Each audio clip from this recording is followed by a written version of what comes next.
one, go.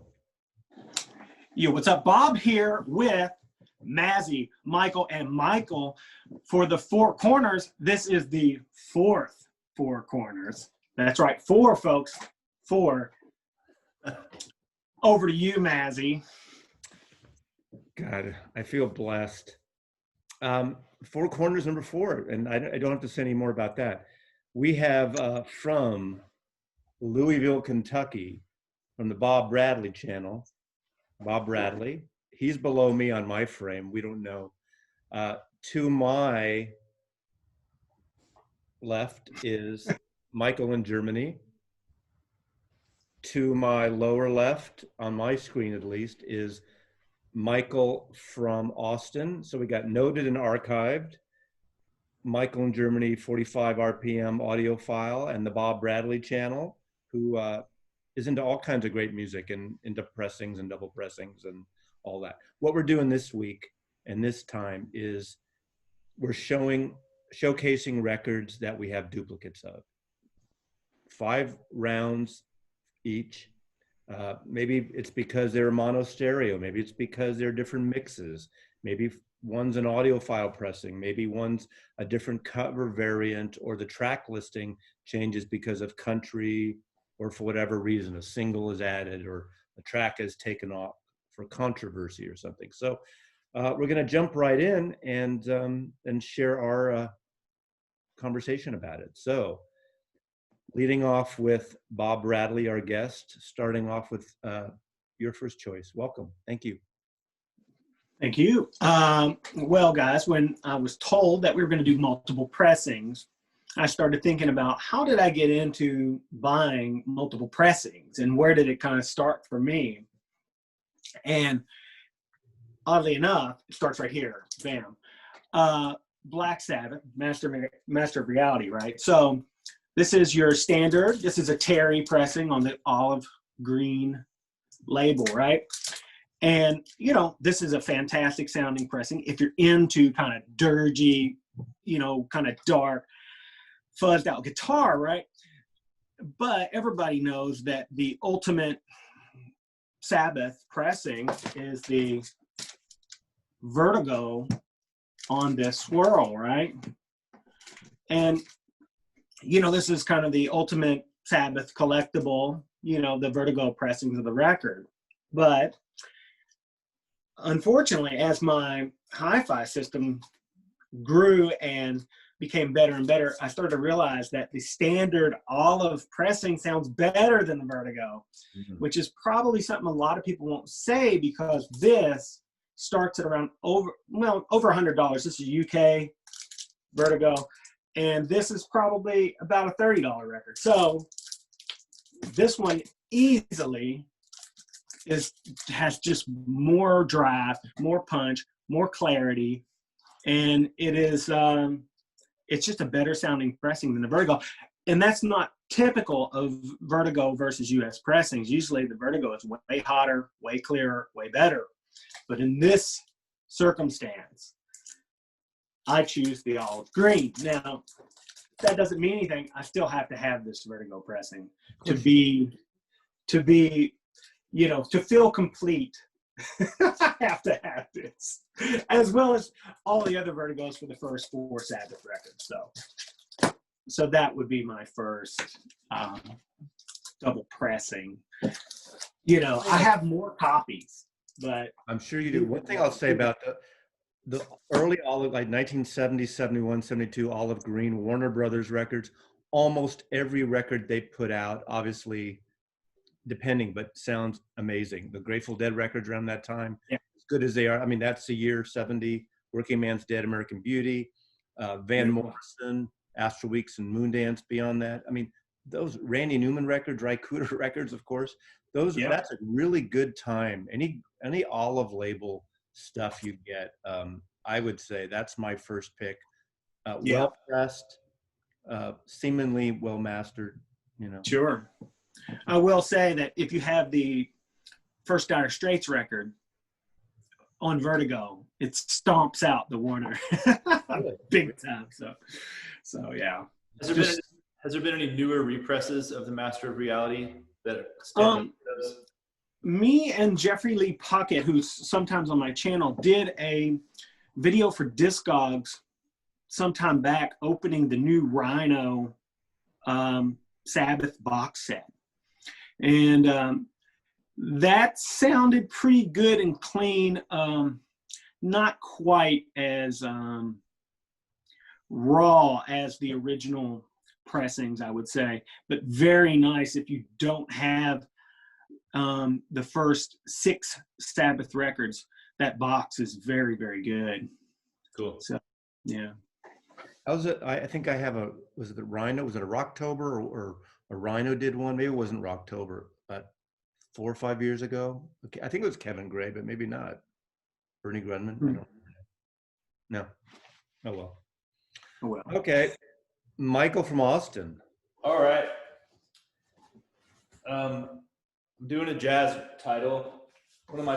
Which I only really got this record for the first song, Idle Moments, which Duke Pearson wrote that song. But that, as a guitarist, like that, this was kind of like an entry point for me coming into jazz, coming from the rock world mainly. This is an Analog Productions. I bought this just because I saw it in a shop. This is before I knew that Music Matters existed. And at the time I was like, sounds incredible. This is 2-disc, 45 RPM.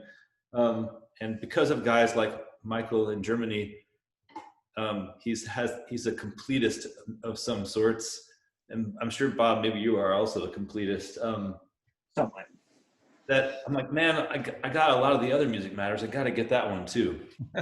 So I did a shootout with my friend that had the Music Matters. They're both cut by Kevin Gray. They're both kind of, obviously this is a 45 RPM. The Music Matters is a 33. Cover wise, I don't know if you can see this. The Analog Productions one is a little lighter colored. The Music Matters one is a little darker saturation. And I actually just got this about a week and a half ago from Davis Winchester, BC guy who just lives a couple hours from me. I don't know why he didn't want it, but I was happy to pick it up. So I did a shootout a couple days ago again on my own system, and it's really pretty similar. The 45 is possibly slightly quieter in the black zones, between the tracks, but I mean, can't really go wrong with either of those. Nice. All right, that's all I have to say about that. My turn. Okay. Not jazz. Ooh. Talking about Sade. Do you also call her Sade in the States, or you pronounce it differently? No, that's how we say it. So then I can stay with The Sade. promotions of that album are wrong. There was a sticker that said pronounced Sade, Sharday, which apparently after all these years is not correct. It's Sade, right? My second, No R. Sharday.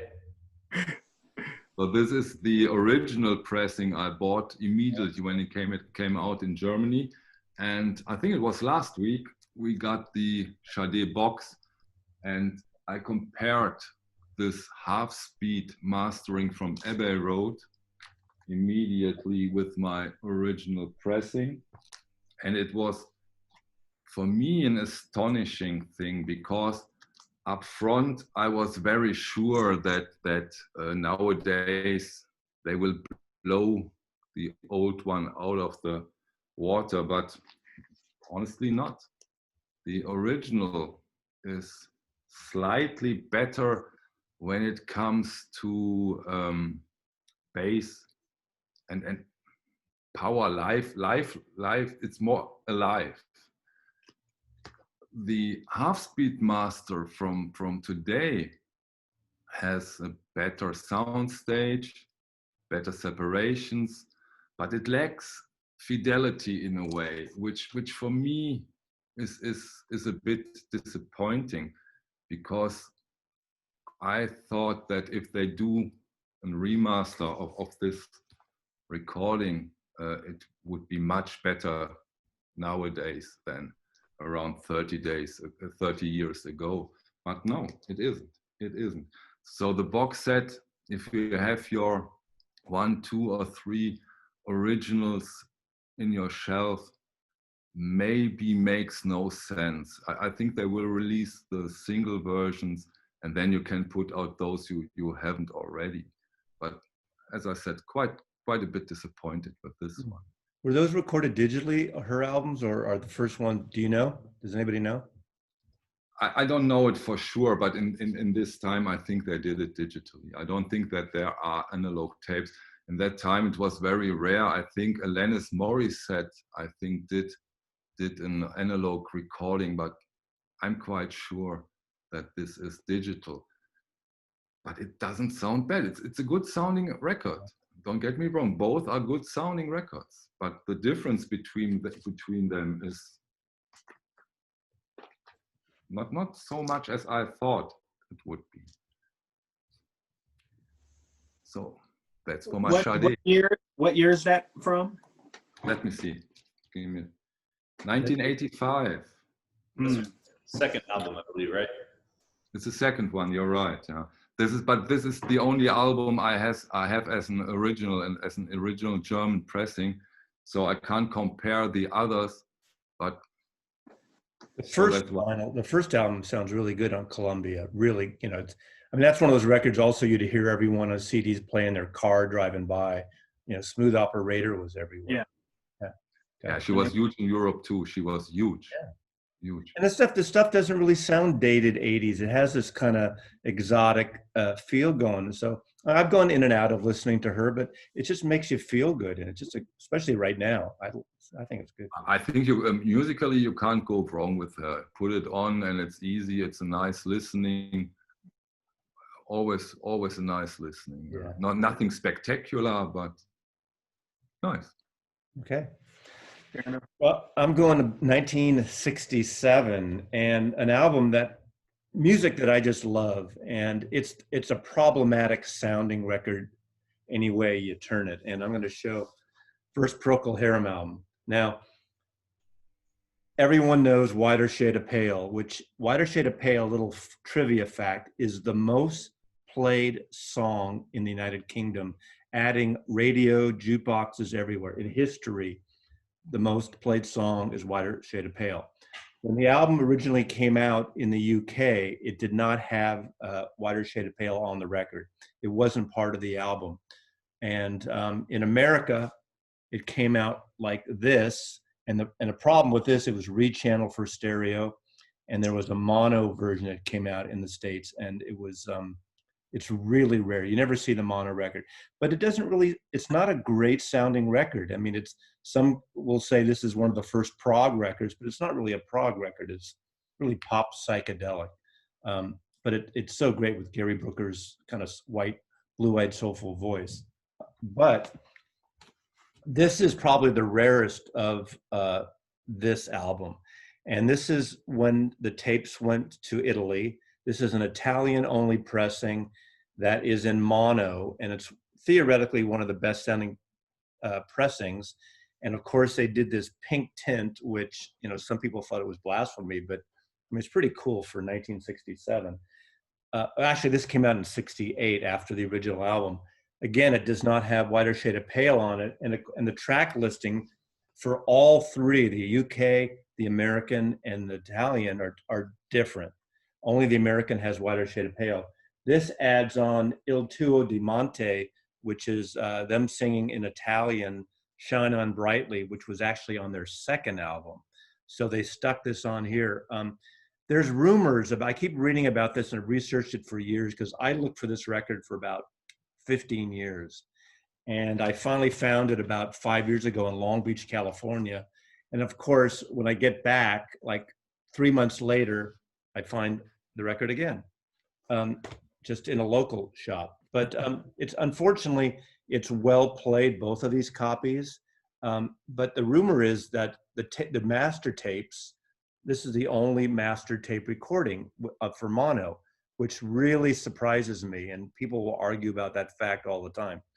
you know, you've heard these stories on some of these mixes we hear about where a tape goes to a weird country for whatever reason. It's like you and I, Michael, and well, we talked about this when I showed that Horzu German, the Please Please Me, Die Beatles. The best sounding version of that album by far beats an early Parlophone record. It's incredible. And somehow, how did the fuck did Germany get a better quality of tape? How did Italy get a better tape? And now these tapes are gone. They've disappeared, you know? So it finally came out. This is a Record Store Day from last year, double record, mono. Actually, it sounds really good. So I don't know what version of this is, what generation it is. And this has a second disc of the outtakes and Whiter Shade of Pale, and basically combines all the singles and everything. But if you like this record, this is probably the most accessible one. I thought it was only $1,000 for Record Store Day, but I see it for about $30-40 now, so it's not crazy money, but it's really great. So I'm starting with Procol Harum, a favorite band of mine, various pressings. Very nice. I've got the classic records copy from this album, and I'm very happy with it. It was. Oh, you switched around here. Okay. And I own the classic records. Let's call it audiophile pressing of this Procol Harum, and I'm really happy with.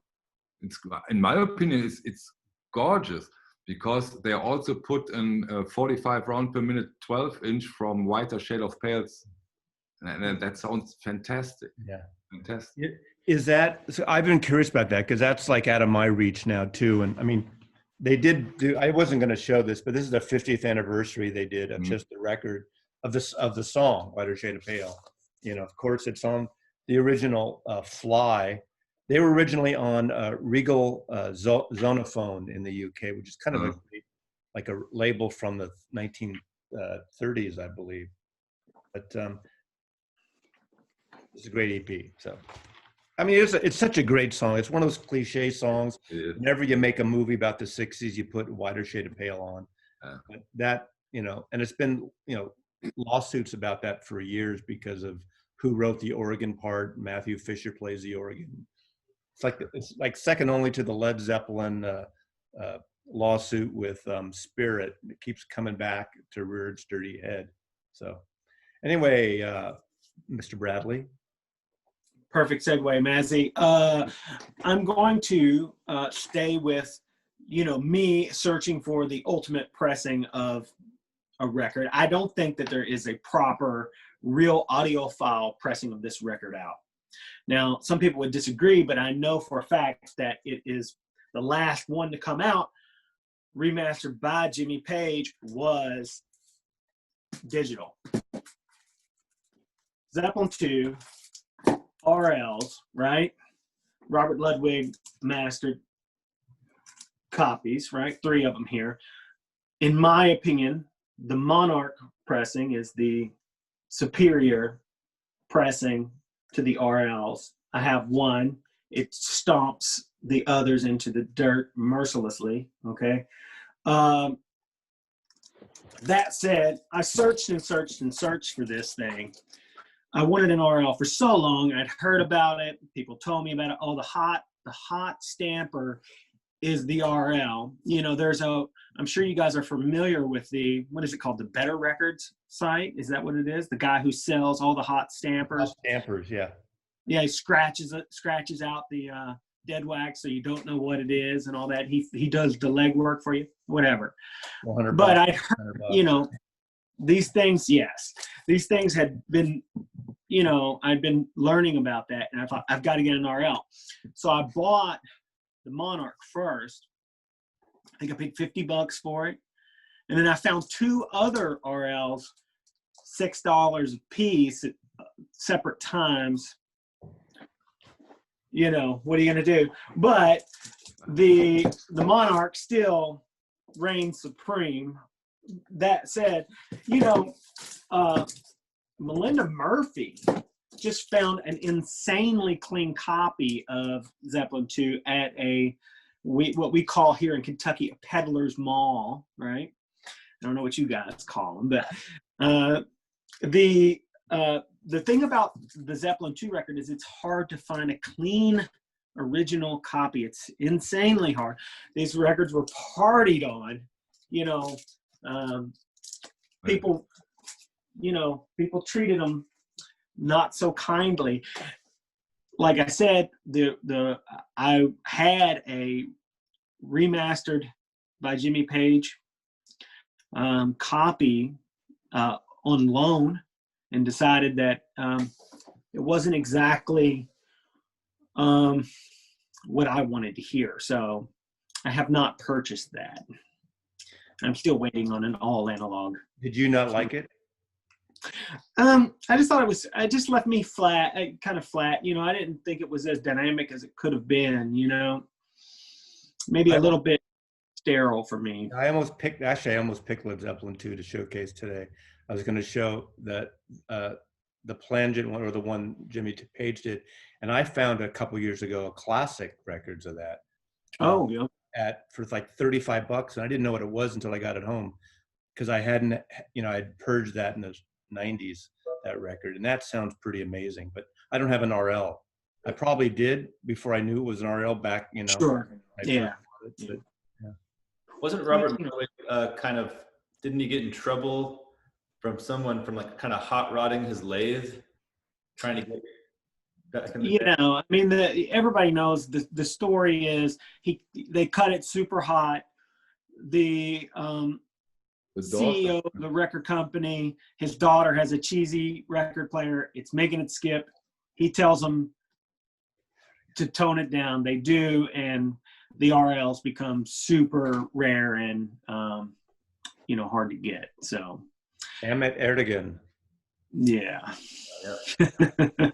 Exactly. I just heard that on a podcast earlier today. It's so funny, that story. But Michael, in Germany, you also have the classic version of that, right? I'm coming to it. Give me. See, I was unaware of this pressing, so maybe there's a grail out there for me after all. The classic is pretty amazing. Yeah. Okay, Austin. All right. Next is, I've talked about this band a lot of time on my channel. This is the band that kind of broke my musical mind in terms of listening, but also in terms of creating my own music. This is a Chicago band called Tortoise. This came out in '94 on a then very young Thrill Jockey record label. This actually has Dave Pajo on it, Bob, who was from, I believe, from Louisville, was in the original one, members of Slint. Yes. Yeah, this album is incredible. It's kind of jazz-based, experimental. They have double drumming. They have double basses on a lot of songs. Tons of vibraphone and marimba and percussion. Very strange music. Not some of the songs are approachable, but a lot of the stuff is kind of esoteric, and there's like a very loud harmonica and like mumbling words in the background. But for whatever reason, I found this album in the mid '90s when I was coming out of the grunge era, alternative rock, and 120 minutes of MTV, and a friend of mine had this and put it on, and I was like, what kind of music? What do you even call this kind of music? So anyway, I bought this record, I don't know, maybe 95 or 96, and it never left my very crappy turntable I had back in the day. But this album kind of showed me that there's not really any rules, or you can do whatever you want as a musician. This is an original copy, original pressing. These are not hard to find and not expensive. This is kind of quiet. It's not that, the mastering isn't that great. It's on maybe 140 gram vinyl black. They redid it at SAE Mastering, which is in Phoenix, changed the artwork. This kind of minimal art. This is on 180 gram. It was remastered and recut, and it sounds a lot better. And I think, I'm not sure if it was mastered from the tapes, but it was for sure recorded to tape and mixed to tape. But this album's great. Really, really great rhythms. If you like instrumental kind of avant experimental jazz. Like, this is great. I mean, but they're considered post rock, I think, in some circles. But this album, if I had to choose one album that's my most influential album of my life, it's this one, self-titled, from Tortoise. Awesome. The remaster is much better than the original in this case. Yeah, it really is. I think so. It's a little louder and clearer, and there's a little more dynamic. And I think it's very readily available. I don't think it's out of stock or anything. Yeah. Same mix on both? Say again? Same mix on both? Yes, same. Everything's the same, even the inner sleeve and everything. They just changed the outer packaging for whatever reason. Yeah, I love when that's the thing. I love when they change covers for different editions. Sometimes I know there's this whole thing, and I don't know if you're going to get into it with Music Matters or with Tone Poets, where they emulate the original cover to a T. Sometimes, if they have the original photographs or negatives, sometimes redoing the type opposed to just a rough scan. But some people, as much as we love all this Tone Poet stuff, really that's not how those records look. They never had gatefolds. They never had all this extra stuff. Right. So at one point, I think someone's freaking out on these new acoustic records that are coming out, the Analog Productions series, that I think it's with the next round of Nina Simone, where they're, instead of the Philips label, they're putting, was it Verve or vice versa? One of them's different and wrong. So on the Hoffman forums, their heads are exploding. Of course. Yeah, even those records sonically, I mean, Rudy Van Gelder had to make compression choices and, doing some low end cuts to make it listenable on the systems back then, Yeah. Well, I watched Bob's, Bob's, the recent one he just did about that, about do you go, and this is just a preference, do you go for originals that records sound like what they're intended, the artists and the mastering engineers and the producers put out at the time, but also the limitations of the stereos that people had, they were cut for what people had. Now, with the whole Joe Harley and Ron and all those people at Music Matters and Tone, they hear something on the tapes that they were gobsmacked when they first heard them, that, okay, there was a reason for that. Now, it's just different. It doesn't have to be better, but now we have this revealing systems. Even if you don't have a high-end system, you hear more on most record players' component systems than you did then. So, it's, I don't know. That's a whole nother can of worms, because, I often wonder, what the intention, the sonic, the original, like take a John Coltrane, how much did he really care about, like, I'm sure he cared that the record sounded good, right? But I don't know if he was necessarily like if that is the end, that end of the recording process, if he really cared that much about it, as much as he just did getting the performances onto tape. And I think Rudy basically took care of all that, and I'm sure they had some say in the process, as they all chose Rudy to do the work. But once they handed it off to him, he made all of those decisions for them.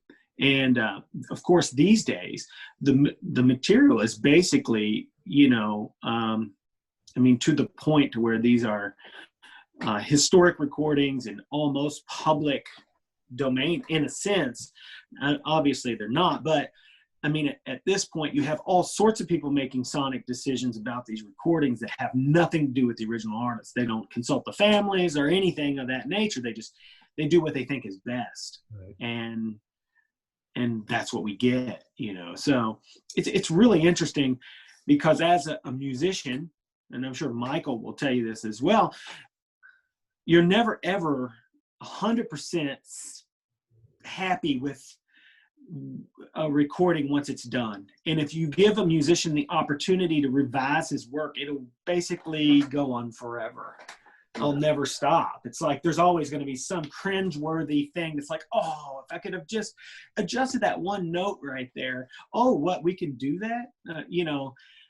It's not a good it's not a good thing to get involved in, like constantly revising yourself. So it is interesting to get those original pressings, hear what they sounded like at the time, and then possibly get another pressing from the future and see what, you know, modern engineers are capable of doing with the material. It's really intriguing to hear those, the contrast between those, you know, situations. Absolutely. Yeah. Okay, Germany. Let's Michael. Michael froze on us, didn't he? You froze on us, Michael. Are you going to come back from Germany here? Kann ich Ihnen helfen? Was ist das? Geh schlafen. Am I back? Okay, you're I back. think my You internet. are. I said the magic words in German. And you Geschlafen, probably. Was ist das? Yeah, back to Led Zeppelin, but another edition I took out of the Holy. This is the new digital remaster, which Jimmy Page is so fond of. Led Zeppelin never has sounded better.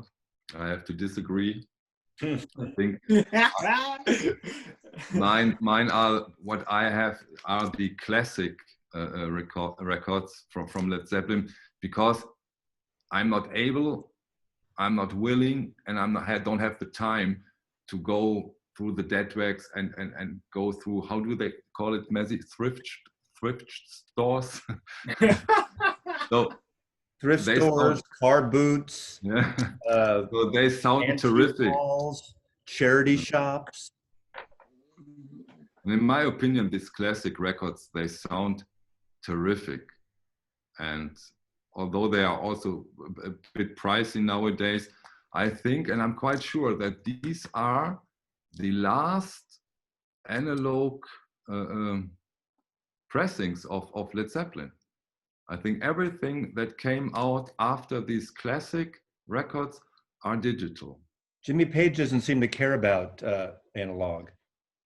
I don't know. Yeah, but you know, they trick us into things. Maybe they tricked you into the CDs. They told us you can't hear the difference from vinyl and MP3. And I thought I'm a mutant because I could hear it. And Michael, I do want to clarify that when I'm talking about the Jimmy Page mixed copies, I'm talking about the digitally mastered ones, not the classic ones from. yeah, no. Yeah, I got that. Yeah, sure. okay. And no, I got that. And you know, I'm a bit tired because I want to have analog pressings and masterings from Pink Floyd, Led Zeppelin, name them, and we will never see them, or Beatles, Matty. Good analog remaster audiophile Beatles. That mono box might be the last. Yeah. They don't want to touch those tapes. Yeah. No, they won't. Why, Messi? Tell me. You're the Beatles. Why? You know, I'm one of the Beatle guys. I didn't name my channel Beatle Mazzy on purpose. I didn't want people making BM jokes on me. But it's like the Holy Grail. It's like these things you can't touch anymore. They're in the Abbey Road vault. It's amazing. They sound as good as they are. Of course, they were recorded at a world-class studio at a time.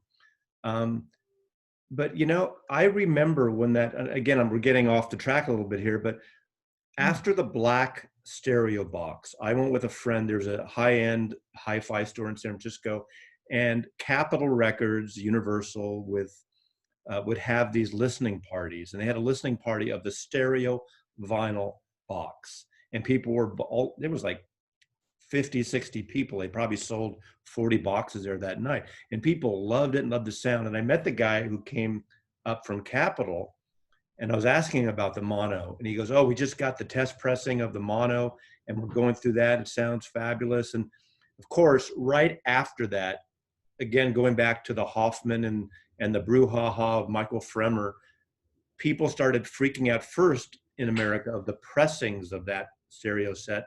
Rainbow, because there was like, they just did bad pressings, which in a way got to be a bittersweet good thing.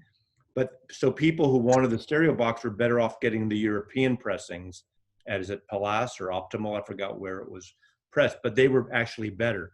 However, because of this, the whole thing got put back a year, and they brought in the fellow from Sony Legacy, Berkowitz, who works on the Dylan bootleg series and the Miles Davis bootleg series. They hired him because the guy who heads Apple now in England, Jeff Jones, used to be one of the head guys at Sony Legacy, all those great CD Birds reissues, expanded things.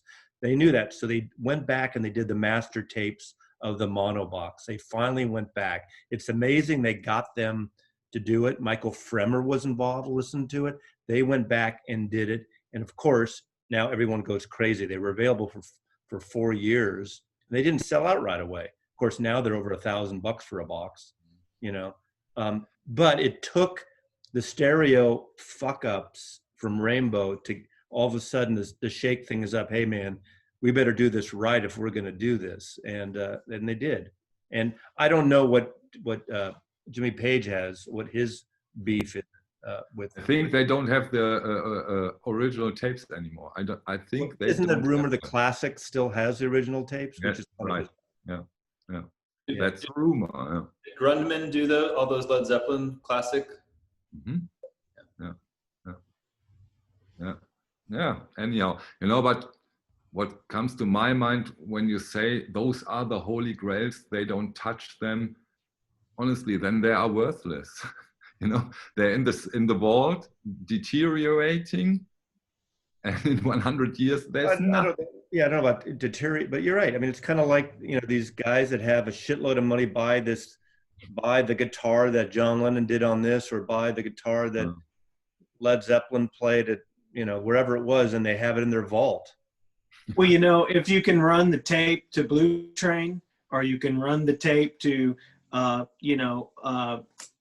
Love Supreme to make a new vinyl master, a stamper, you can definitely run the tape to Sgt. Pepper or Zeppelin 2. I mean, it's just as important. The thing with Pepper, they had even when Giles Martin did his thing, they had to really fake all the stuff to get the end tones and all the stuff that, it was done on the fly, some of that stuff, literally, when they were mastering. Sure. I mean, and there's all kinds of studio trickery going on those Zeppelin recordings anyway. Some of it's the speed of the recordings has been manipulated, made slower or whatever. So to get it all right again. But it's not only the Beatles. Take Led Zeppelin, Pink Floyd. They are not bad. Of course, these Discovery, or how they call it, they are not bad. The last Pink Floyd were actually Plangent were actually really good, and they're from digital. They're really good. Yeah, but imagine what they can put out nowadays: a Kevin Gray or a Gruntman or Ryan K. Smith. What they would get out Kevin of those Gray tapes. Ever sleep? That's what I'm. He's like the Stephen King of mastering engineers. I mean, everything is friggin' Kevin Gray, man. Okay, now that I'm not on the Hoffman forum here, I can say that what had happened there, because it was him and Hoffman for a while, and then like Hoffman disappeared. So I don't know what's going on there story-wise, but all right. Maybe you have to ask Rachel in the VC stream. Okay, I'm going to jump in here now, and there'll be links below to all 4 channels here, so you can get into it. This I'm showing Tommy, and for me, in my life, my 2 all-time favorite Who albums are Who Sell Out and Tommy. Everyone I know loves Who's Next, which is great. That's when they became this arena band. From here and before that, those end of the 60s here, they were this amazing band. I think this seals the deal. And I just listened to this again. What I'm showing is, I used to have an original track records import, but during my 90s purge, I got rid of it to get the better CD format. But This is a 1980 or 81 MCA promo copy. Now people wonder, even later years when they pressed records, they would put promo copies out. And when I worked for ABC and MCA, I would get things like this with the MCA thing. This is not a great pressing. This is one of the ugliest labels, in my opinion, that MCA ever did, that thing. But for a long time, this is one of the cleanest copies I found, and it sounds okay. But Michael knows, because if you watch Michael's channel, does these series of labels, and he does classic records. And classic records was probably one of the first, aside from after MoFi, audiophile labels. And I missed that boat. That was mostly in the 2000s. But I most recently paid a shitload money, which I shouldn't have paid. But because it's my favorite album, and I got a classic version that was brand new, sealed, even despite Michael telling me don't buy a sealed audiophile record from 15, 10, 12 years ago, which I did have one issue on it, but it sounds amazing. I played it again yesterday and a little bit of the other one, and I've never heard this record sound as good. But I just love, people forget how great the acoustic guitars are. Pete Townsend acoustic guitars on this record. This record opens up on this classic records copy. And this record goes, to get a good, decent copy now, it's $250 to $350 for one of these. But I did have the very beginning of side 2, there's actually a piece of vinyl, like a blister right at the beginning. So for the first 45 seconds, I get that click, and it's one of those you can't, just flick it off with your finger because there would be nothing underneath and you can see it, but at least it's right at the beginning. So, but this version, the cover, the beauty, I'd like to see this come out again, some kind of analog thing. I'd like to see something like the Tone Poets or the Music Matters go after some of these. MoFi maybe. There's no Who records. Yeah, but I think not Music Matters, but please consider, Messi, Chad Kassim bought classical records. So he bought the tube mastering system from Grundman and Classic Records.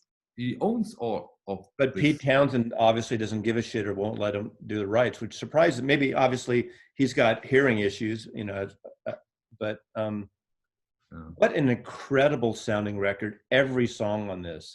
The whole series Classic Records did on the Who records is outstanding. I want Who's Next now, and I bet you that's what a $250 record now.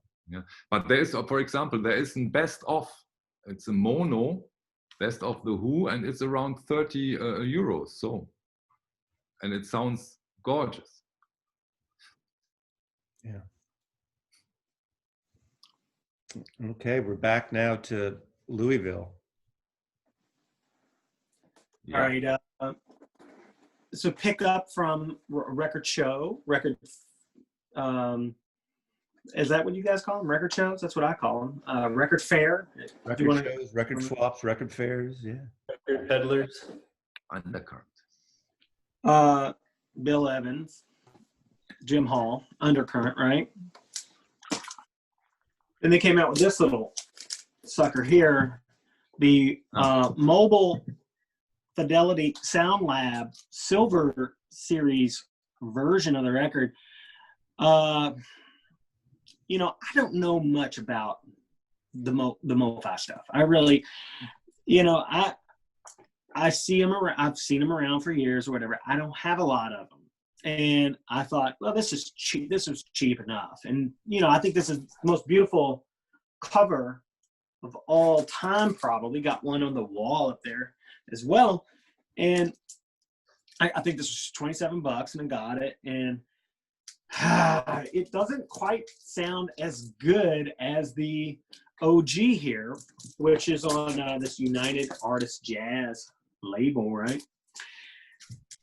This one seems a bit darker and less, just the whole frequency spectrum seems a little muted. Now, I know that I don't, like I said, I'm not an expert when it comes to these MoFi records, but I know that if it's from the tapes, it generally says original master tapes at the top here. So it does make me question what the source material is for this pressing, where we know what the source material was for the OG. So what year is that? Do you know?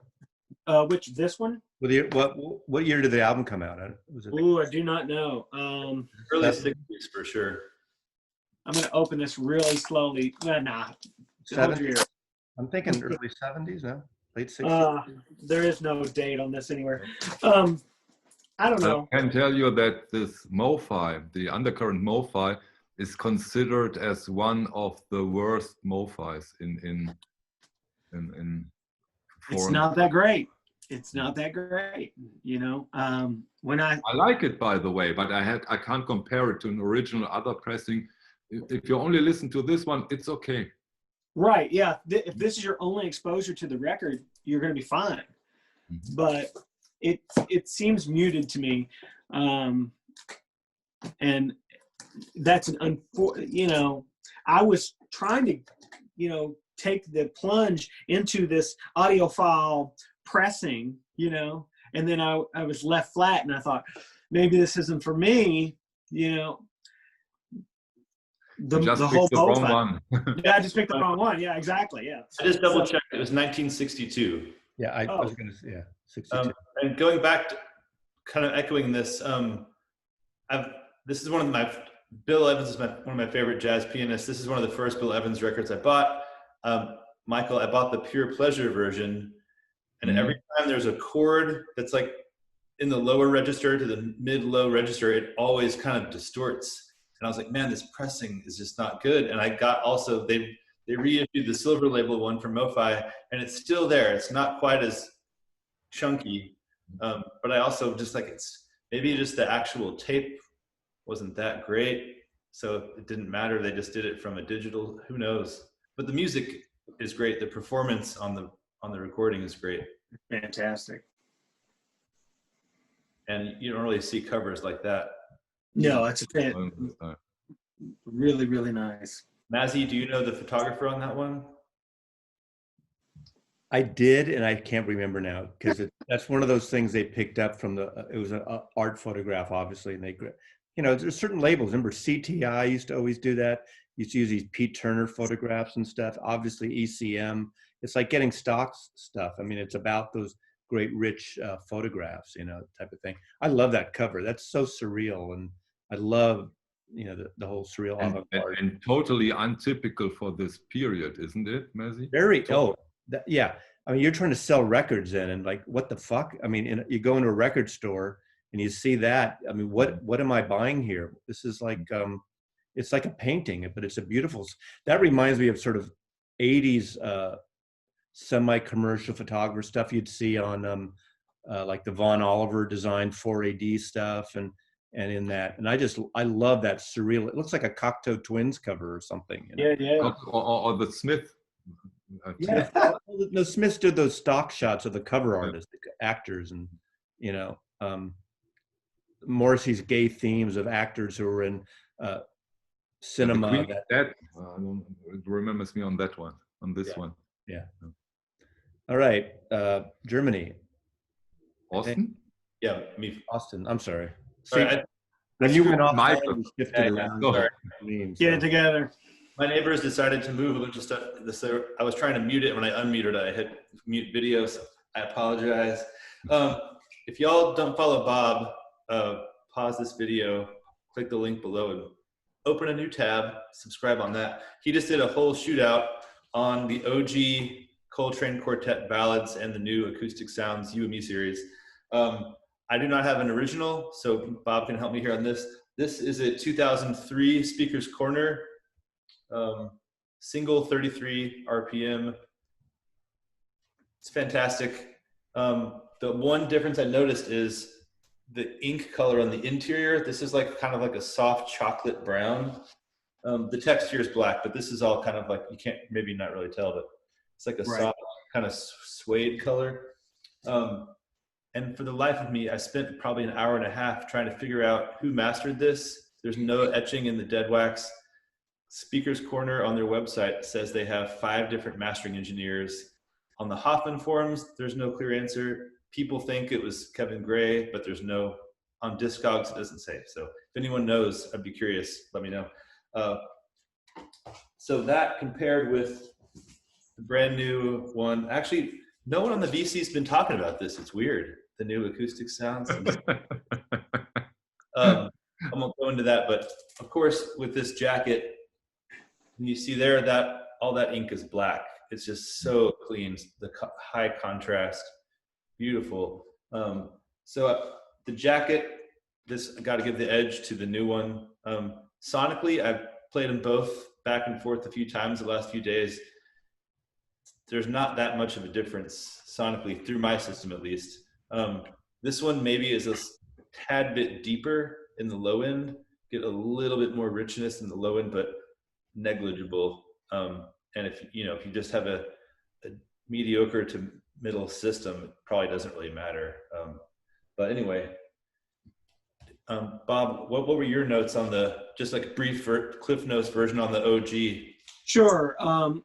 I think the OG is your typical Rudy Van Gelder treatment, kind of cut a bit of the bass, accentuating in the mid bass there so that, you get that kind of, you get a lot of drive out of the record, and you're not getting that low end, which seems like to me in the new master, they've restored the low end, like the Tone Poets or any of the recent Blue Note records. Now, somebody did come in on my video and leave a comment that said that they preferred the new analog production ones over their original one. So it was Mazzy, and you know what? To me, they felt very close, very, very close. Maybe the sound stage was a little bit deeper on the new one. I think it comes down to personal preference on that. But you got to have a really clean original just to get into that business. I think that has a lot to do with it. I have an original mono, and it's a fabulous record. I mean, thing is, it's his contractual obligation record. Like they literally, I think the band went out and picked up the sheet music on the way to the shoot or way to the studio of these standards, and they just did them right there. They didn't really rehearse anything. It's because you can do the wilder stuff. Let's do a ballad record and sell some music. I totally get that, being the commercial side. But my original is well played. It's noisy somewhat, and I'm one of those I'd rather have a quiet record for the most part. Unless there are some other circumstances. It's also the new one is very a little more atmospheric, a little more open. I feel like it's liver. My other version sounds a little deader, although maybe that's because it's mono and it's 60 years old or whatever it is. So if I had to get rid of one, I'd get rid of my original. Yeah, as a collector, I'm going to keep it now, but once I start selling off, I would sell that first, because to grab the record to play it, I probably am not going to do that anymore, unless I'm having you all over and we're doing shootouts and having some of our Kentucky bourbon. Yeah. One question to our guest, if I may. You have the OGs, right? Sure. And I think that you probably have on the OGs a bit more sharpness. Yes. A little more edge. Mm-hmm. And the reason, for sure. Is it? It's true, yeah. Yes? And yes. The reason for that is the Asian market. Today audiophile labels has to dampen, I hope it's the correct term, to put it down, this sharpness, because the Asians doesn't like this sharpness. So they are able, they are able to keep the sharpness, but that is the price we have to pay, because the Asian market is so important to those audiophile labels, and they hate it. Oh, interesting. Well, you could get that whole conversation about women hearing higher notes too. And, certain music, when I play around, women I've been around and stuff, they can hear that edge in it, and it's more piercing to them. Well, that, this is a kind of an aside, but do you guys believe in EQ? Do you have an EQ in your rig? I do. I actually do. And frequently I have this one bass. I add one bass, but also I have these B&W speakers that tend to be a little brighter. My main room upstairs, which you all seen, is my living area, and I like playing music there. It's a very live room. There's like a refrigerator. There's right. Yeah. So adding that little bass here, down here where I am now in my office, it's carpeted, it's muted, it's dead. I got a fucking drum set in the middle of the room, but the snares are off, so I'm not hearing the snare. Well, I'm on the clips, so horns. So the highs, they're like shouting at you sometimes. So when the highs are really prominent, it's very obvious, and that's on the Love Supreme and the ballads. Whenever Train is playing hard, it's loud as hell, and it gives you the impression that he is just burning. Where on the Analog Productions acoustic sounds versions, it's a little it's softer, and it's a little more even, a little more refined. So, well, going back to what about ballads, what's great about ballads for a lot of people, ballads is a great introduction to people to jazz and to Coltrane. I know so many people that'll say, "Oh, I love Coltrane, but I hate his squeaky period," and it's because they hate when Miles Davis, as a gift, gave him that soprano sax and all that high soprano shit. It can be sometimes, if you listen. I love Miles, and I have Coltrane, and I have so much. But every once in a while, if you're not in the mood, and he goes on to that whole squeaky high pitched thing, man, it can be a little jarring. Oh, for sure. Yeah. Well, one last thing, as we look at Michael in Dusseldorf, the Impulse shelf, the color of the spine. The top one is the speaker's corner. The bottom one is the acoustic sounds. And if you look in Michael's shelf, you can see the left side of the shelf is the lighter color. So maybe those. You see the white one. the lone supreme white. A lot of people got pissy. That's white, but it's always been white on the other one. I know. Yeah, it's original. It's white. Yeah. A Love Supreme is the first Impulse title. That's why it's white. Oh wow! There you go. Okay. No. Michael. My turn. Okay. I think.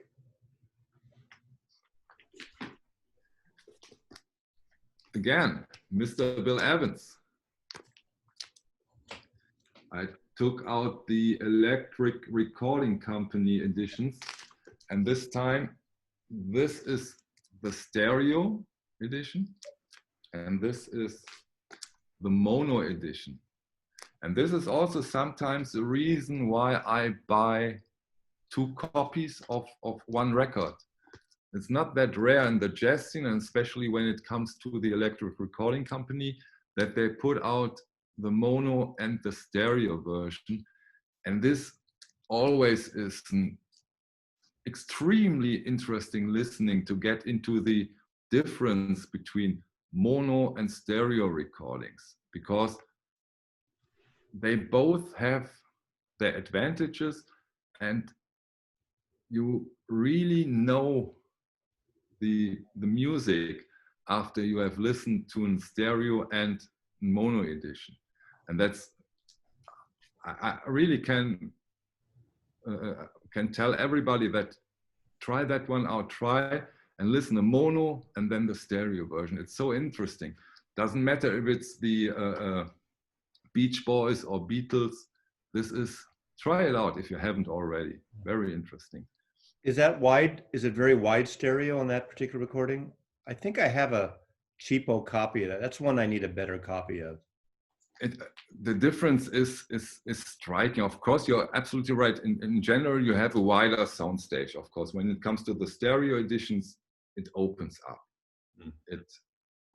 It's wider. It's more articulated. It's more specific. Where are the instruments? But a mono version usually is, if it's a good one, right into the face. It's very direct. It's more put together, but right into the face, and it has usually a deeper sound stage. Right. The stereo one has a wider sound stage. The mono has a deeper, and it's not that a mono that they are all in one place. Mono also has its wide. It's not that it's in that range, but narrower, of course. I have a question to all of you here. How many of you have either a separate mono table, mono cart, or a mono switch on your amp or receiver, or a box switch box that you can do the Y cable to, you know, because there's a whole thing about, oh, when you play the mono, it's best to use that. I don't have that, by the way. I don't have a mono switch on my thing or a mono cart. So I'm not playing mono, not that you need to, but in the idle, Right. perfect way. I have a mono. My preamp has a stereo spectrum switch that goes to mono. You know, all the way to mono. Push it when you play mono always, or You know, sometimes it depends on what it is. When I got to you know, if I get like a super nice audiophile pressing of a mono record, I'll switch it to mono. Generally, I never do. I just put it on, you know, drop the needle and go with it.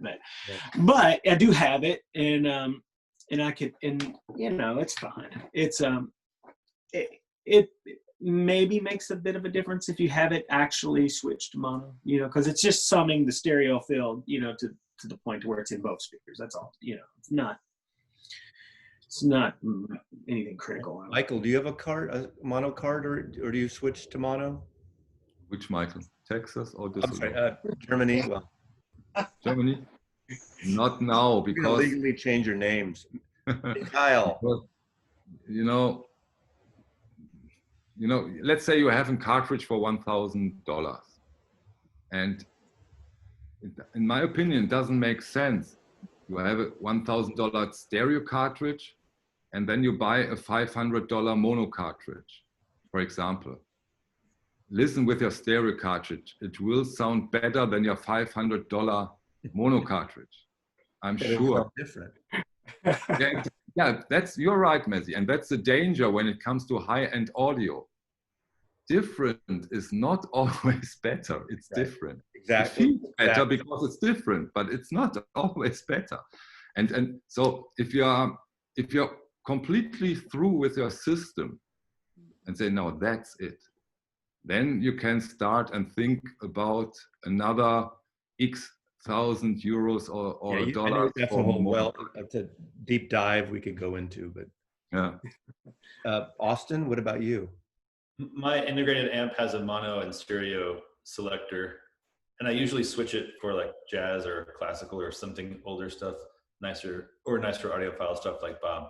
And sometimes I forget to switch it back to stereo. And listen. I did that today. It's not sound right. What's going on? I'm like, oh, it's on mono still.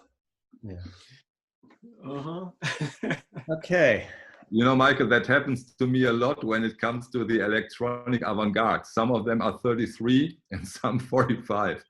And I don't know to how many of those electronic avant-garde music I've listened with the wrong speed. Sometimes it's better, slower. Yeah. Yeah.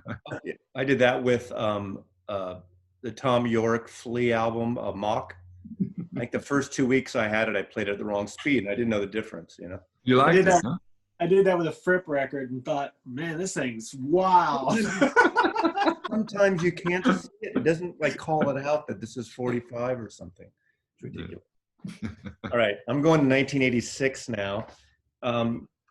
This is where sometimes a tempestuous studio situation could make for a great record, in my opinion. Great pop, psychedelic masterpiece for me is Skylarkin by XTC. This XTC was at a turning point. Obviously, the British band led by Andy Partridge, kind of one of those geniuses in rock and roll that just was another story. they were at a point the label said, look, we need to get you a real producer and someone to produce. They'd worked with Steve Lillywhite and some of the top 80s producers, but they needed a hit. They needed to do a hit, and they had been with Virgin Records, and Virgin Records gives them a list, and the only name I think they recognized at the time, or somebody recognized, was Todd Rundgren. So they go to Bearsville, they record this record. It was a shit show with Andy Partridge and Todd Rundgren.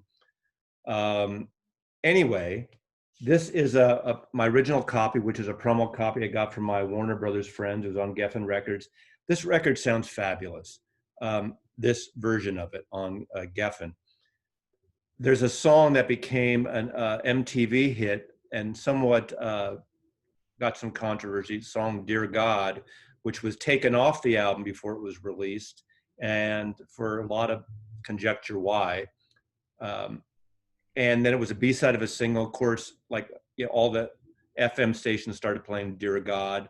So the second pressing has Dear God on it. But this sounds excellent, does not have Dear God on it.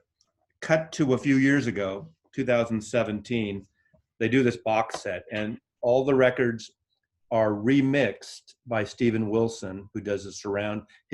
Steven Wilson is like the king of the surround mixers. And they put on, they expand it to 2 discs and add the singles, Dear God, and a couple other songs from the sessions with the original artwork that Andy Partridge wanted to release. Now, they did they wanted to do this for the cover, which was pubic hairs of a woman, and the back of pubic hairs of a man. And you wonder why retail stores in the UK didn't want to have these on the shelf. So of course, they cut to this record. Now, so sound-wise, interesting thing, around 2010, when they finally were going to put this out again on CD, there was an issue of, and maybe you guys, you musicians might know this, apparently there was an issue they discovered of the polarity was wrong on all the original records. There was a reversal when they mastered it of the wiring, and the engineer who started working on it in 2010 realized the polarity had been reversed, so some of the bass was not on any of the originals, and the way it was. Todd Rundgren says it's bullshit. Andy Partridge said it's not bullshit. They fixed the polarity. It came out with this cover. Sometimes you're so close you don't know it's a man and a woman when you're looking that friggin' close here. They put out the CD with the correct polarity fixed on the compact disc, and then this version with the CD, the 5.1 surround that Steven Wilson does. It sounds fabulous. I don't think it sounds that much greater than the original. So again, going with Bob's thing, do you tweak it to add a little bass on it on your originals? I don't keep everything flat all the time, but I rarely go beyond, +1 on my setting. And mine is a notched to Rotel, and it's a notch setting opposed to just a soft notch. So I get that. But great psychedelic pop masterpiece, great harmonies. Their most popular record, Ecstasy. Does that have Making Plans for Nigel on it? No, that's on Drums and Wires. Again, they're one of my favorite bands. Part of the reason they didn't even get more popular because Andy Partridge had this fear of traveling and playing live on stage. So I did see him in '82 at the Stone, the last time they toured America, and he had stage fright. He wouldn't tour, but they were a great band. Him and Colin Moulding and Harrison, I forgot his name, but Dave Gregory were the main 3, and then it was kind of his band. The last 2 records they did, just the 2 of them, but really great collection. And they've done these expanded editions that Steven Wilson has done for English Settlement, which is another great sounding record, really great record. So did Steven Wilson remix all the Ecstasy albums or just some of them? A bunch of them, not all of them. It's like in the CD format, there's those 5.1 surrounds that he's been doing with Jethro Tull and Yes, and he seems to be like the prog remix king. In a lot of ways, as much as, going back, and I'm going to bring up one more time at the end here, the Beatles, because I have to, but I'm not a huge fan of the Giles remixes that much. I do like the White Album. I didn't like Sgt. Pepper. That's just me. Everyone else seems to like it. But what Steven Wilson is doing with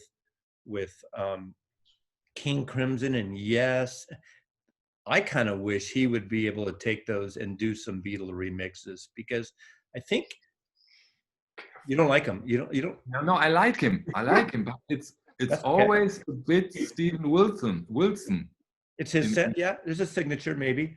But like, to me, I don't know. I love Giles Martin, but in a way, is it because, and no, this is no offense to him as an artist, as an engineer, as a producer, is it because he's in the family? The Beatles like to keep in the fucking family, and being heir apparent to George Martin, is that why he's there? Because he's part of the Abbey Road, family. And not, again, he's done great stuff. People like it. I do like the White Album.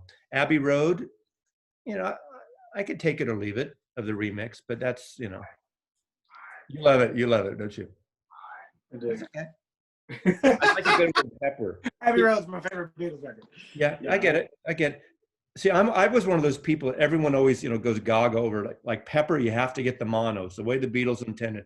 To me, my first copy at 13 in '67 was stereo, and I had my first headphones. And oh my God, to me, that represents the change. Stereo atmosphere, shit going through my head. And I wasn't taking drugs or anything. And it was just, oh my God, this is a stereo modern masterpiece, And so, yeah, mono's more rock and roll, tighter, thicker, but I like that. Lucy in the Sky with Diamonds, almost like pan potting shit, Sure. Actually, Abbey Road, I don't mind it. I think Pepper's my only one I didn't care for, but But the thing is, we got them both, so it doesn't really matter. Okay, Mr. Bradley. All right, allow me to cheat a little bit. All right, because we are cheating. we are going hard on time here. So I don't always just buy for audio quality. Here's a couple of giant steps. Just clean, regular standard 70s Atlantic pressings, right? If I see one of my favorite records, it's my favorite Train record, and it's super clean, I can't leave it behind. I bought these, they were both $20 a piece, bought them, right? Let's go to this. James Marshall Hendricks, right? Already experienced, mono, stereo. Wait. 3-color label, right? Later repressing just because it's clean. And then a Japanese mono, right? You got to have those. And what's the one on your wall?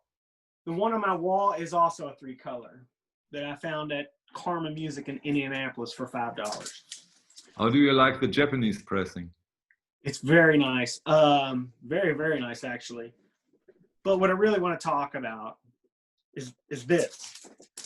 Man, Lee Morgan's the Sidewinder, obviously. Listen, this is, I'm trying to catch you guys on this because we all know that the Blue Note Classic Series is about to drop. Sidewinder is on deck. It's one of the first ones they're doing. When I first got into these records, right, the Blue Note records, immediately someone says, I find the Liberty, and someone says, oh, well, wait, sorry, I find the Liberty, and then someone says, yeah, you don't want the Liberty, you want the New York, because that's the first pressing, right? Yeah, it's going to sound way better. And I'm going, do what? And they say, yeah, you got to look at the address on the label, and it's going to, those are the ones people want. That are you got to have the address that correlates with the time of pressing or whatever. So now I'm thinking, okay, do they really sound any different? I mean, if you know how records are made, they make plates, they press them. Did they use the same plates on the Liberty as they did on the New York? I don't know, but I can tell you this: the New York flattens the Liberty. The Liberty sounds good, sounds fine. If you've only heard the Liberty, you're going to be very impressed with it. But the New York is cut hotter, and Louder isn't always better, but it is louder, and it is cut hotter. There is more bass. There is more dynamic range in the instrumentation. I mean, obviously, Lee Morgan is a beast and a perfect master on the trumpet. Me myself, I'm a sax man, but you know, when you have a lineup like this, you know, Joe Henderson, perfect master, Billy Higgins, perfect master, Bob Crenshaw, Barry Harris, the whole deal, you're going to have you know, if you got a clean version of this record, you're going to be in great shape. That said, I am going to buy the new classic series Blue Note for sure. There's no doubt about it. It's not even a question. People say, well, you got the OG, you got a Liberty. Why do you need it? I need it. I need it. I gotta have it. I need to know, first of all, it's going to be dead silent. It's going to be dead flat. Hopefully, fingers crossed, you know, but I gotta know. I gotta have it. I got it. These are not gatefold records. So, you know, everyone was complaining, and I understand they're not getting the Tone Poet treatment. I get that, but these are not gatefold records. These are single sleeve records. If they get the printing right, they get the printing right. And I mean, I'm all in on it. I'm getting every one from that series. I wish I just would do heavier covers, not gatefold, but just heavier. Like, sure. Like the Kraft reissues, Kraft recording. Yeah, absolutely. Yeah. Yeah, but Messi, you have the Music Matters, so what? I have an SRX of that. So I don't have another one. I've never had another issue of that. And I was lucky to get that SRX. And so I feel I don't need to compare. I probably won't get any of these new ones because it's except for the except for the Jimmy Smith. I have them all. I force you into them. I give everything. I will give everything that you buy them. I'm not going to because I won't. I'm not against. Look at, we're doing this here. You're not going to get go. I'm not against multiple copies, but I have all those records on MMJ. Okay. So, except the Jimmy Smith, which I'll get. So then we are doing a video about them, and you sit there and can't say anything. I'm just gonna sit in a far corner one day and sit there. I'm gonna smoke a joint, have a martini. Oh, nice cover, nice cover. I mean, but the reality of it is you were talking to, let's just go with the Amazon price. Okay, I know that's not, you know, whatever, but $21, right, is basically what the Blue Note 80s were selling for on Amazon. You can get them $18 on sale.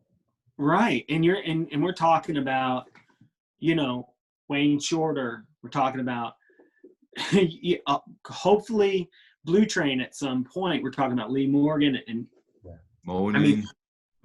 I mean, it's insane. I mean, I can't. I will not say anything bad about it. I said something to a guy on Record Store Day, a record store owner, and he kind of, you know, he's like, yeah, those titles, you know, he was more hyped about the Tone Poet series because those are lesser known titles and more interesting to him. But these need to be in print. And I totally support them in print. I just know I don't need them. If the next year they issue some I don't have, of course I'll be right in getting them. I'm just not going to double up on those because if I had originals, I would, because I'd like to compare them. But the ones I have are, you know, in the last 5 years. So. Right. Oh, yeah, absolutely. I mean, if you have you know, if you're satisfied, you're satisfied. Yeah. Just this morning, Don did if you follow the Blue Note YouTube, he did like an introduction to the series, and he's got his glasses on and his dreads, and he's, hey, we're gonna do this. It's well worth a minute of your time to watch that. Oh, I'm going to be watching that as soon as this is over. Okay, Austin. Okay, I'm going off of jazz. I'm going to talk about my own music because I don't have that many double copies of things, but this is one I do. This is the 2017 release by Val Murray called Clear Language. This is the deluxe version, which was hand numbered to 500. And comes with a big fold-out newsprint poster, and it is on. It also has, you probably can't see, it has, the text is blind embossed, so it's embossed with no ink. It's really nice. Did you hand sign them? They're hand numbered. Is that your handwriting? I think it's someone from the record pressing plant. These were pressed at Gotta Groove, which is a Cleveland plant. Just okay, in my opinion. I don't know. The label wanted to use them for some reason. We ended up doing it. One of those things where, kind of like Bob, you can always edit and tweak forever as a musician, and especially for me that I care about the packaging and the vinyl and the pressing and the mastering. Like, I could literally say, like, this test pressing is bad, send it back, let's do it again forever. Like, there's always going to be something. At some point, you just have to say, okay, we're going to, it was a delay. We have to push it back 3 months. Just go for it. The percentage of the listenership listening on vinyl doesn't really, for us at least, doesn't really delegate things to be pushed back. Anyway, the deluxe version is on this kind of bone white vinyl. Nice. I personally don't really care about colored vinyl or variants. I also don't like that I can't see if there's any dust on it that easily. So this was limited to 500, and the rest of the first pressing was done on black vinyl. Everything's the same. The text is there. It's not embossed, and it doesn't have the insert.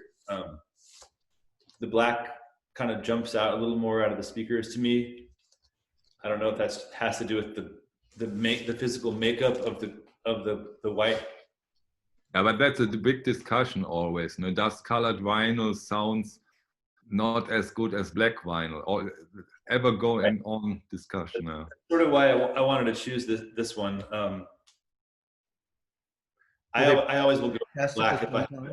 Were they pressed at the same plant, the same everything. The only thing that's different is the actual vinyl material that was pressed into, as far as I know. Neither of them sound. This just sounds a little kind of punchier. This is kind of quiet, dynamic music, piano, minimal guitars and strings and some electronics and stuff. But I don't know. What do you guys think? Do you strictly only buy black pressings? I don't think there's a difference. If everything else is equal, I know there's discussion. I have some, if they're pressed well and masters well, and you're right, the one thing is you can't always physically see the issues on colored, but I don't think there's a problem. I mean, black vinyl in the early 80s, 70s, during the oil crisis was mixed with a lot of crap, and that was black. So it just depends, Again, I've said this many times on this. I actually like Dynaflex. Dynaflex people like to joke about. They sound really good. Those RCA, the Bowies, Jefferson Airplane, that Lou Reed. I mean, it's kind of a joke. I used to literally bend them like this to show people what a joke they are. But they don't sound any worse. I think you saw that. Is it one of the labels? Is it audio? It's a Sade. Well, isn't it Acoustic Sounds or one of the companies, or no more 200 gram, which I think is great.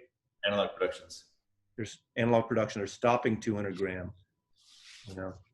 They said that there's a lot of waste that happens, so there's like an extra round of quality checking quality control. They have to check on. Our turntables are set. Really, that could affect if you really go from 140 or 120 to 200. Well, Chad from Acoustic Sounds, he says that different colors can sound different, depending on the stock.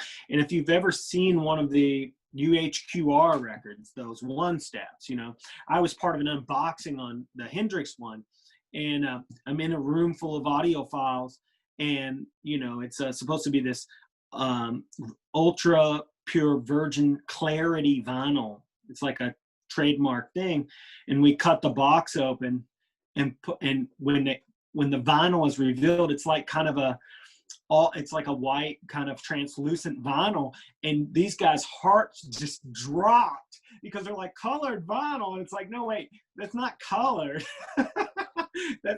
that's just the color of it, So it's funny how the audiophile brain is you know, we hear these things and then it becomes the law of the land when maybe it's a little more nuanced than that, I think, most of the time, you know. So, you know, trust your ears. That's what I say. Yeah. Right. And now we're Or over. the record gets repressed and it's only on a colored vinyl, like, but you don't have any other choice. You got to go for it. That's right. Like the J&K Stone Bone that just came out on Record Store Day. You know, you're not going to get that anywhere else. And it's red. Dusseldorf. So I go right back to where Mr. Bradley has left us. 80s and Basra Music Matters. So, and I think we will Music Matters see. one seems to be upside down. Oh, I'm sorry. I'm terrible. Sorry. I thought maybe they Music put the cover Matters. upside down. Thank you. And I think we will see. I think we will see a wave of videos when people compare these classic blue notes, sidewinder, moaning, name them with the Music Matters, and there are a few out already. Basra is one of them, which is out on the 80s series and as a tone poet, 45 round per minute with the beautiful covers. And I compared them, and let's say it's 1-0 for Music Matters up to now, because this one is it's better. It sounds better in every aspect than the 80s series, but that can change, of course. It doesn't have to be the same with the Sidewinder or McCoy Tyner. That can change. But in this case, the 45 round per minute is simply better. I like that 80s. I only have the 80, and that's great percussive record. Yeah, it's outstanding record. Little difficult, but outstanding. But you have on the Music Matters, you have more room, you have more dynamics. Of course, you have to stand up a little more, but the sound is of course not as 10 times better. Always, those are always nuances, always. But it's in the nuances, it's better.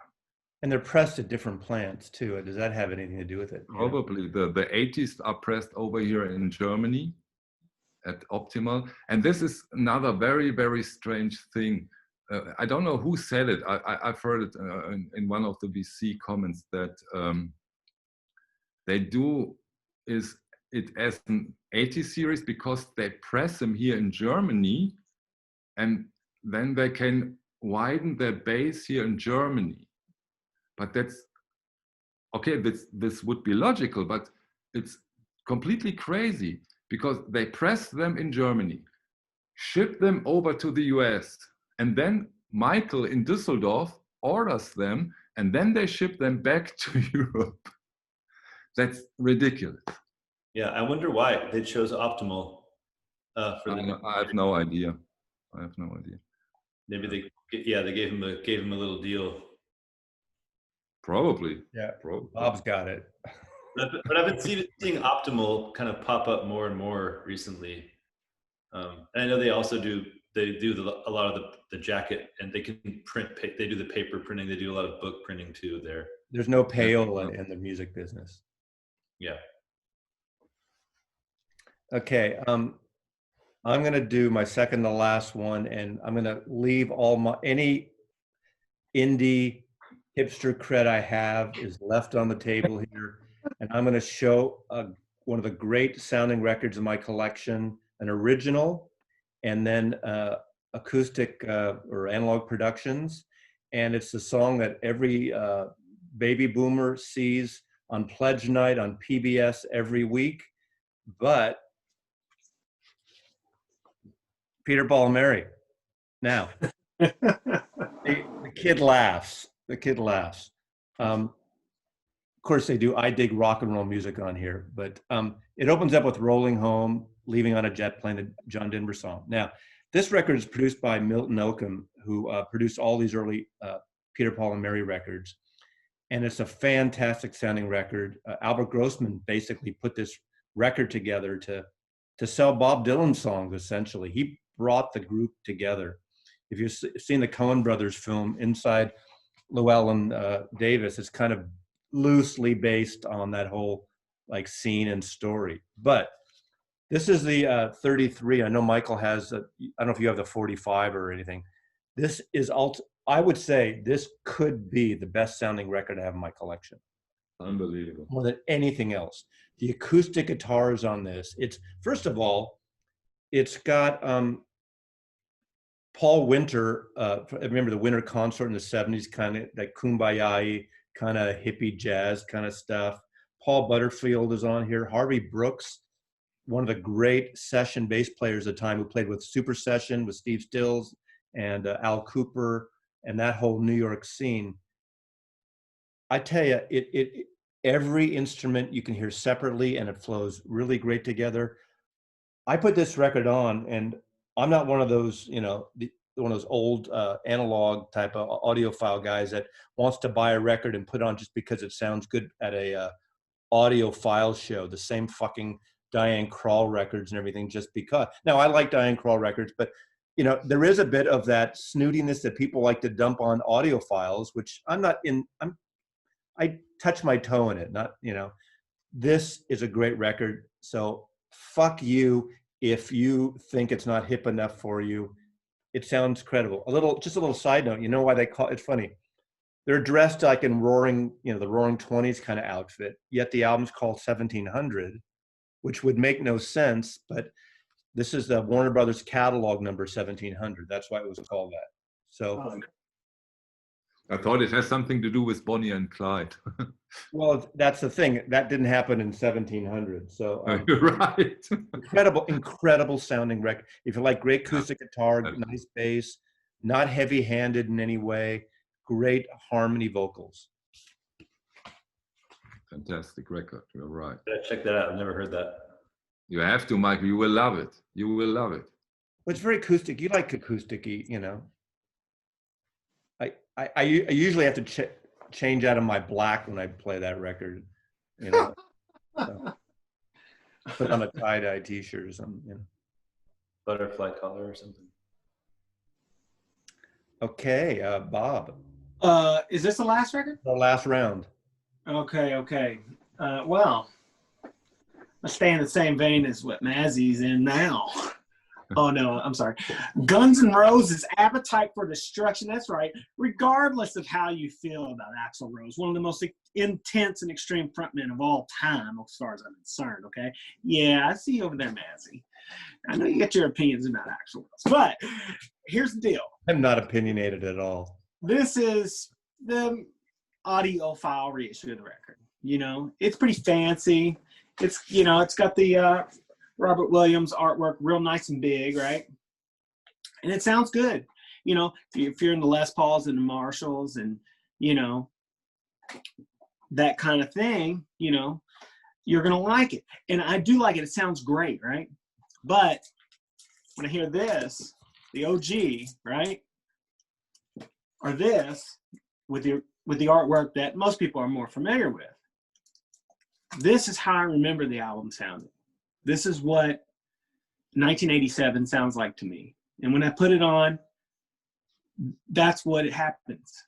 I go right back to that moment, riding a 10-speed with no hands, down the road, with a Walkman on, listening to this record. And there's something to be said for that, you know? There really is. There's something to be said for an audiophile pressing with an etched 3D holographic side. But, you know, it's one of those things. You know, the original artwork was on the inside, you know, pretty risque, if you will, you know.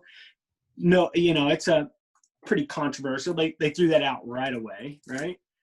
So most of us had this, and, you know, I actually got the first pressing and then thought, no, I got to have it the way that it was, you know, back when I first encountered the record. And this was it. And believe me, the bullshit that was going on at the time you know, with the Wingers and the Warrants and the White Snake was okay. But Guns N' Roses was like,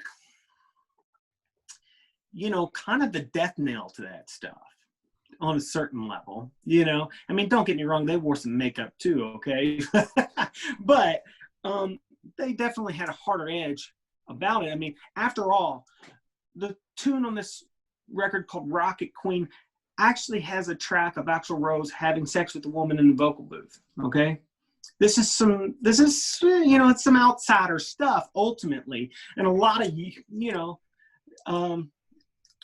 I mean, it's you know, it is what it is, but it's a pretty extreme piece of art, I would say.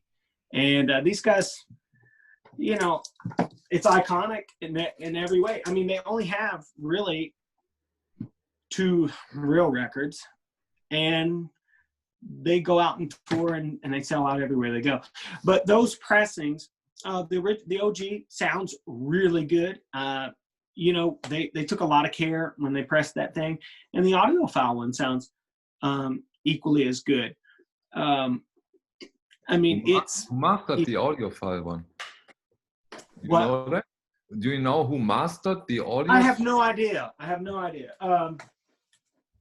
me take a look. Maybe there's some. You know, No.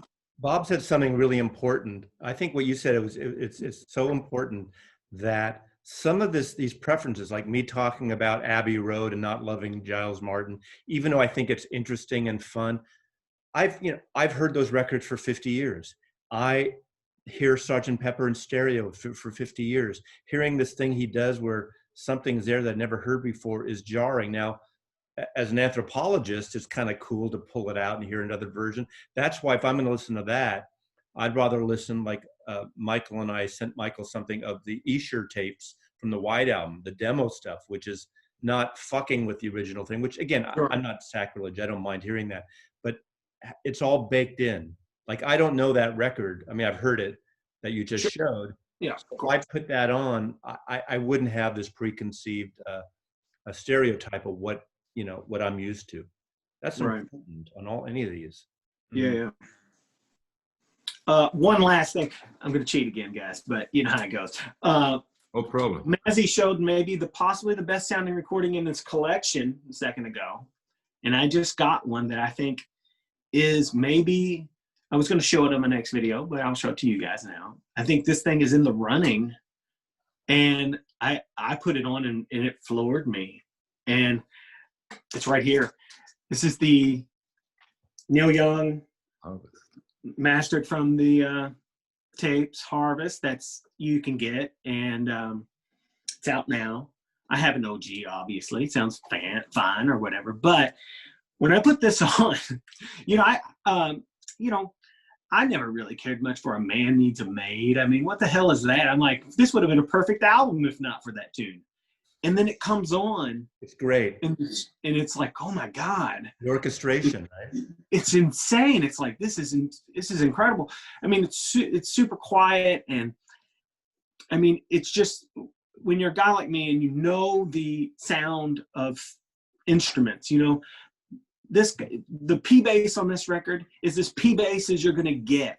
Like that's the Fender Precision bass, right?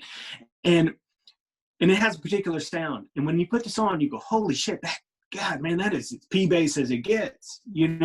Neil's guitar, this thing, if you're watching this right now and you don't have this, if you don't have Harvest, this is the one. It really is. The Neil Young archive stuff. So, I mean, it's fantastic. That's hard to get. And the only guy that in-grooves guy is a guy that gets it in every once in a while. I just wanted to say it will be a very hard to get collector's item soon. I'm quite sure that this one Barnes will and be hard Noble. to get. Barnes and Noble, okay. Barnes and Noble. That's where I got it. Those are the kind of places to find stuff that if you get into one, if you have a physical one in your area, there's stuff that's been sitting in the bins there. Yeah, if I strike out at every record store I go to, I said, well, let's stop by Barnes & Noble and see if they have any audiophile stuff. And sure enough, they did. So, Yeah, that's fantastic. Okay. Sorry, take extra time, Oh. guys. Austin. All right, last round for me. This is an album. Bill Evans, Portrait in Jazz. Nice. This is sorry, for more Bill Evans. Sorry, guys. This is 2003 Analog Productions 0045.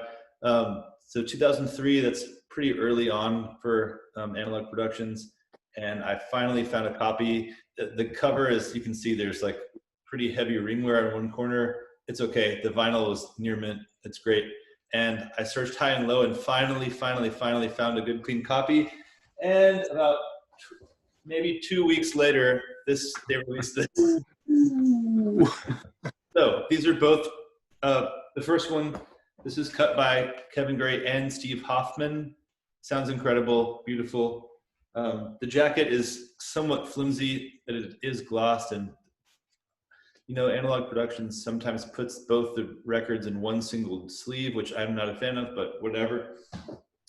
This one, cut by Krieg Wunderlich, and sounds incredible as well, on the one-step formula there. Now, I sent Michael in Dusseldorf a video. I don't know if you saw this email.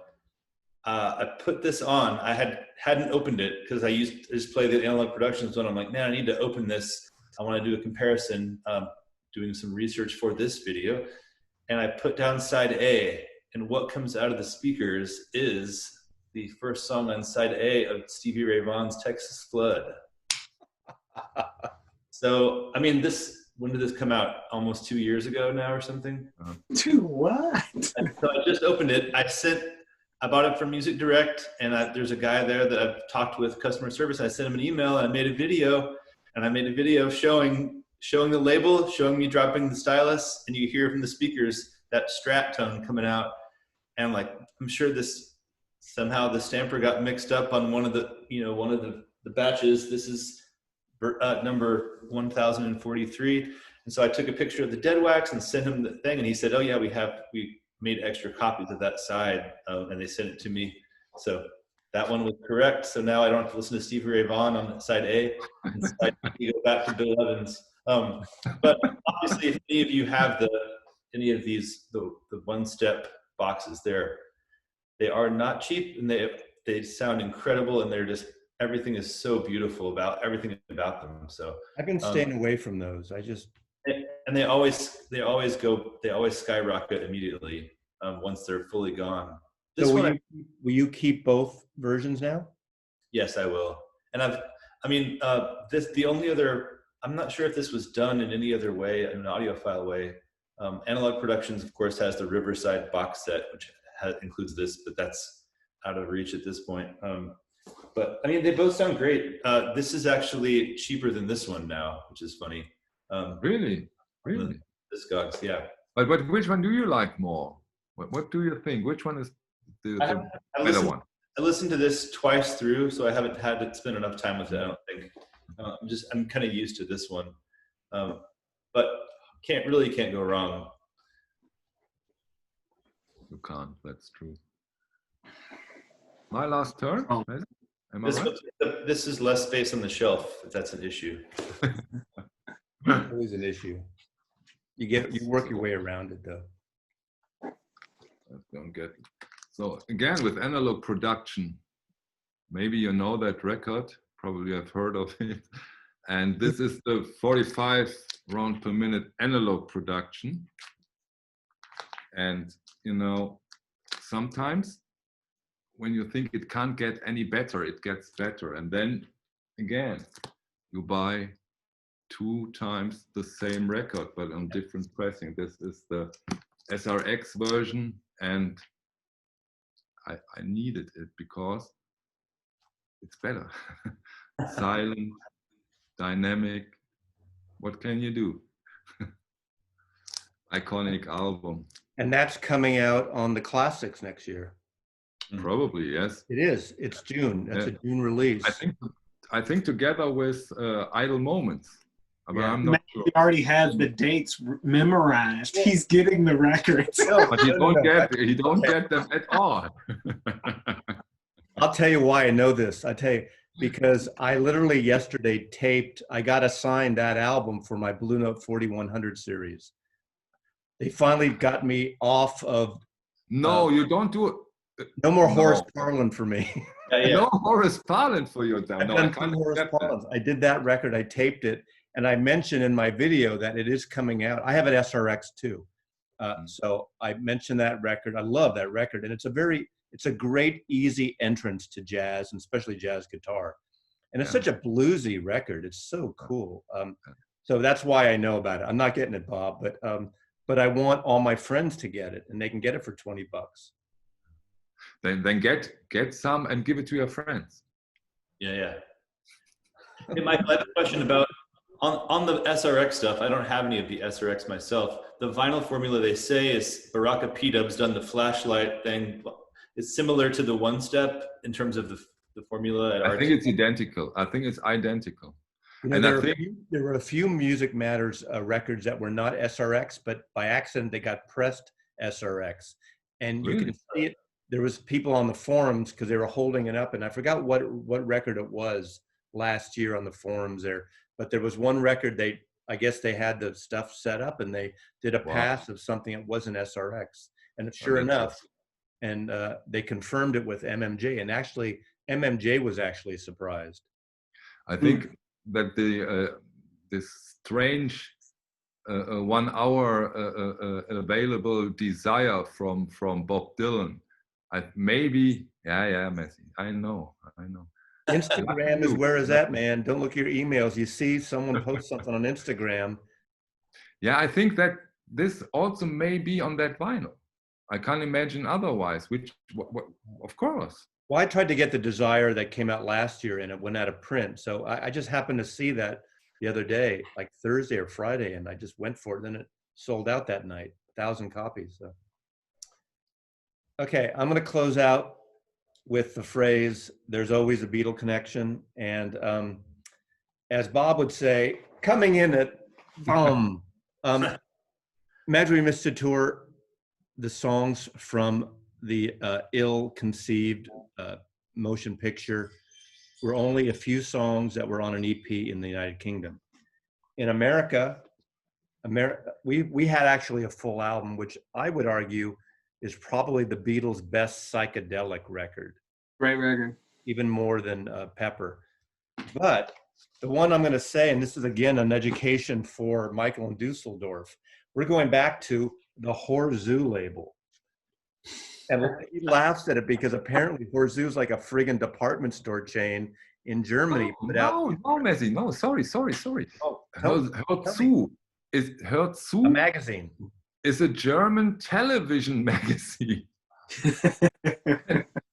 Every huge one. Every German household bought Horzoo. Then you have the program. We had 3 programs, and we looked in the Horzoo. What do we watch today? And every once in a while, Horzoo put out a record or a toaster or a jacket. And those records were pressed in millions. And those were the cheapest records you could buy. Good job, because the EP is mono. The American edition, even the stereo American edition, for years, Penny Lane, All You Need Is Love, and I think I might be screwing this up, but someone's going to write it in the corrections because they always do, rightly so. Baby You're a Rich Man are in mono on this. There was never those 3 tracks in stereo until Horzoo puts them out true stereo. And I remember this came out around 71 or 72, the original Horzoo. This is the original. There's a second, I can't remember, this is the original. I have both. One's a reddish kind of Horzoo logo. And then later there's an Apple logo, a German version. Now, the other interesting thing we're talking about, when I first thought about this, back in the day, in the 60s and 70s, I never bought, this pressing's a better listen. I bought cover variants or track variants, different songs. But the key to this, I remember flipping out when I put this on and I played I Am the Walrus. You know, the beginning of I Am the Walrus, it goes dun dun dun dun dun dun dun dun dun. There's an extra bar, so it goes dun dun dun dun dun dun dun dun dun dun dun dun dun. That's clipped off every other version. And to me, as a 18-year-old, hearing that after hearing for 5 years I Am the Walrus, it was like, what the fuck? How different is that? So that's where my thing about multi-copies kind of started, with Beatles, with different covers. Of course, I love this purple cover, over this in a certain way, but this is great too. So this is a necessity for a Beatle collector. You didn't get that one in the US. The Sotsu you don't get in the US, United States. Yeah, I mean, obviously, I was buying imports because we, especially in cities like San Francisco and LA and New York, I'm sure other cities had import sections in record stores. And, when I saw the cover, I mean, I just bought it because of the cover. And of course it was Beatles. I didn't know about the stereo thing back then until years later, but in the 70s, this is the only time you could get those 3 songs in stereo, in true stereo. So. Interesting. Awesome. That was fun, guys. Thank you so much. So, Bob Bradley, thank you for joining us. It was a pleasure. Anytime. Do we hold up an album real quick to get a little thumbnail? Oh, yeah, let's pick one record to hold up.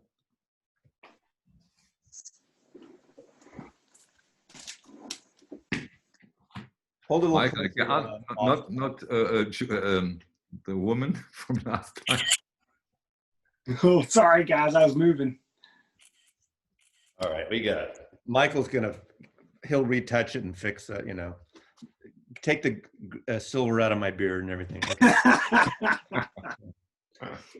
Anyway, I love doing these. These are fun. You guys are great. And we hope everyone likes it. There'll be links to everyone's channel below, possibly a few other little key links. I think we should put links in this time, Michael, of both the musicians' bands. Got it. So, Explorers in the system. Yeah. So Bob, in a rejoining respond email, put whatever link you want us to include, because you're working on a record now too. I am, yeah. When's that coming out? Oh God, the pandemic is it gives challenges, Well, this was fun. Buy multiple copies. Thank you all, and we'll see you next time. And the vinyl community and Four Corners and Mazzy loves you. Take care. Peace. Bye.